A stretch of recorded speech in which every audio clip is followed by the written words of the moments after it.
This video will be a bit different. I'll just be taking a look and giving my opinions of the new King Charles coins, as I'm a bit of a coin nerd. These are the first mass circulated definitive coins of Charles's reign, and they are some of my favourite coin designs of all time. Here's the new 1p design that features a hazel dormouse found in England. As you can see, the numbers on the coins are much larger now, and this is apparently to help children learn to count. But either way, I don't think they look out of place, and in fact I think it looks quite stylish. All of the coins are split, with the left featuring a stylish design. This design features 3 interlocking C's, representing King Charles III. I'm not sure how they came to this design, as it's not his cipher which is displayed on this coin here. However, it's certainly not a bad design and I actually quite like it. It's simple and not in your face, and doesn't detract from the other elements of the coin. This is not the first time that a dormouse is featured on a coin, as there's this one from the Beatrix Potter series. However, this was just a coin for collectors and not mass circulated. I like the new dormouse design much more. To me it just seems more classy and timeless. A common theme with these new coins is nature and wildlife, and it was most likely chosen because of King Charles' enthusiasm around this topic.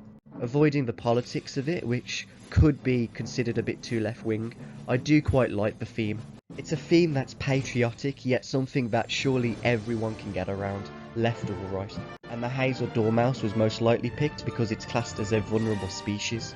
And this coin design as a whole I think is just really cute. The tuppence now features a red squirrel, and the red squirrel is fast becoming endangered. I saw a lot of them growing up as a kid, but I haven't seen any of them in my adulthood, due to the hostile grey squirrels taking over. Red squirrels to me really scream English wildlife, so I'm really happy that it's on this coin. There's also this coin that features a squirrel from the Beatrix Potter series. However, I think we can all agree that the new design is much better. This coin is one of my favourites of the new series, however I might just be biased because of my love for the red squirrel. I also like that the red squirrel is on a copper coin, because it's more in fitting with the squirrel itself. If the squirrel was on a silver coin, it wouldn't really be a red squirrel, would it? The new 5p features the English oak, which is a traditional symbol that's been on quite a few coins. These are 2 really good examples of oak on older coins. And although I don't consider this new design to be the best design of the oak, I do really like it. It's just a really simple and beautiful design. A little gripe about this coin is that it's the only tree in the series, so it does feel a bit out of place. There's also tons of English wildlife to choose from, such as moles and badgers and shrews. So, I don't know, I think that they could have picked a different design this time around. But even with that gripe, it's a great coin. The 10p coin features a capercaillie, an animal I wasn't aware of before. And I do think it's the first time it's ever featured on a UK coin. It looks like a chicken, but it's in fact a grouse that hails from Scotland.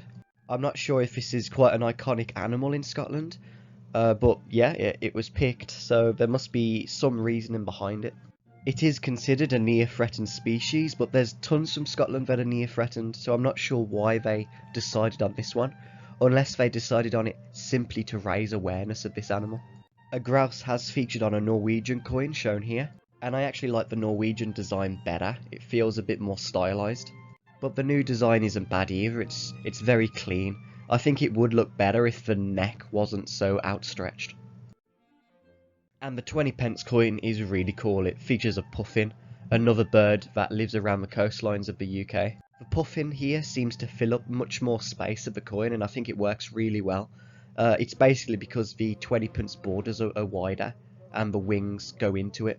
A puffin has featured on another UK coin before, known as the puffin coin. This coin was minted in the 20th century by an English businessman who bought the island of Lundy and proclaimed himself King of Lundy. So yeah, although it's got quite a cool history around it, it's not really an official coin. I also do like the new design of the puffin better. I think it just looks better in motion, while the older coin looks a bit too much like a statue. The new one also looks a bit cuter. I suspect a lot of people will really love this coin when it comes out. It's also cool because it raises awareness of the puffin, which most people in the UK may not even know that it's native to. The new 50p features a quite derpy looking salmon, a very strange choice of animal that's found all over the UK. This is also probably my least favourite coin from the new series. It's also quite strange because the 50p coin is a really common coin, much more common than the 20p. There's this Irish 10p which has the salmon looking a bit more menacing. This very clean looking design from Guernsey which was just a collector's coin. And this rather cool looking design from the Falklands. I actually like the Guernsey and the Falkland Island designs much more. I think that the Guernsey design would translate very well into the new style too, so I'm not sure why they thought they needed a redesign. Just get rid of the word salmon and rotate it around a bit and it would look much better. Something I do like was the water splash, but that kind of taken long to design.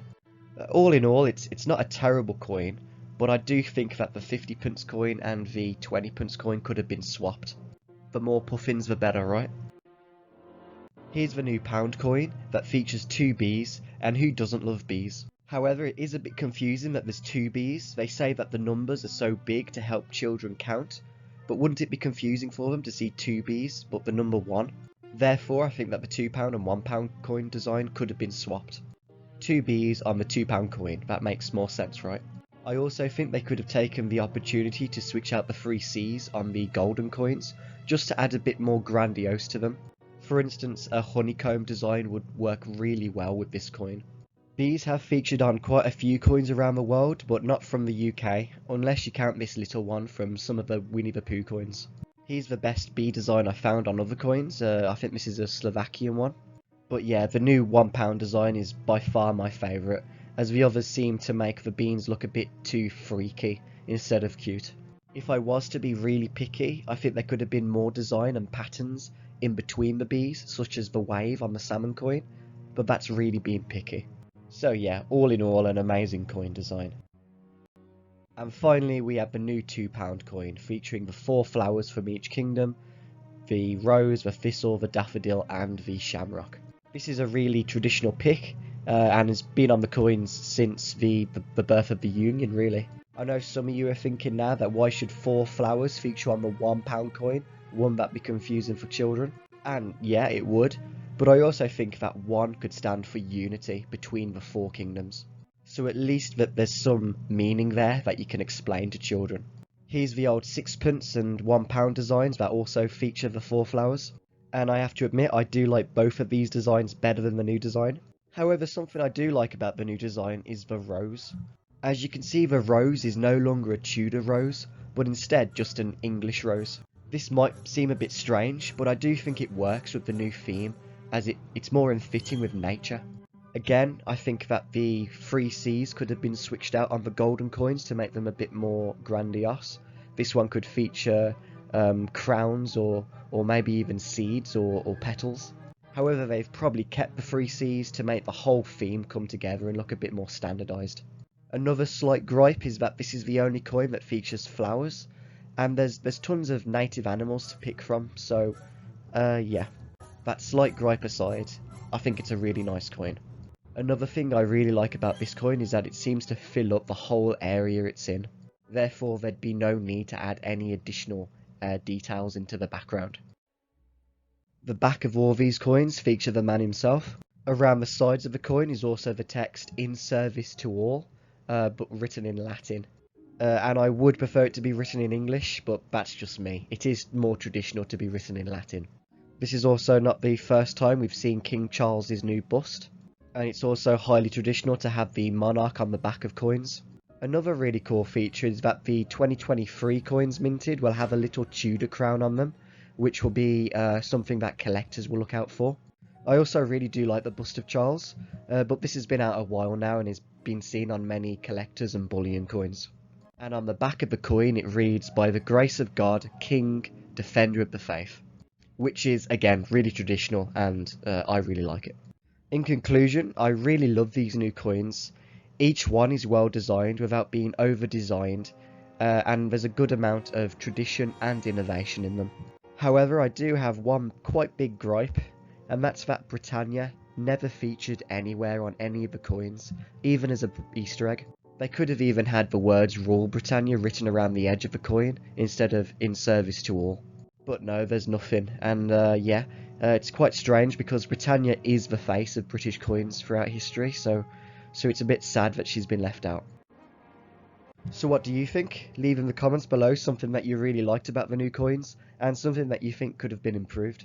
All of the pictures came from this video made from the Royal Mint, so please go and watch this after leaving a comment.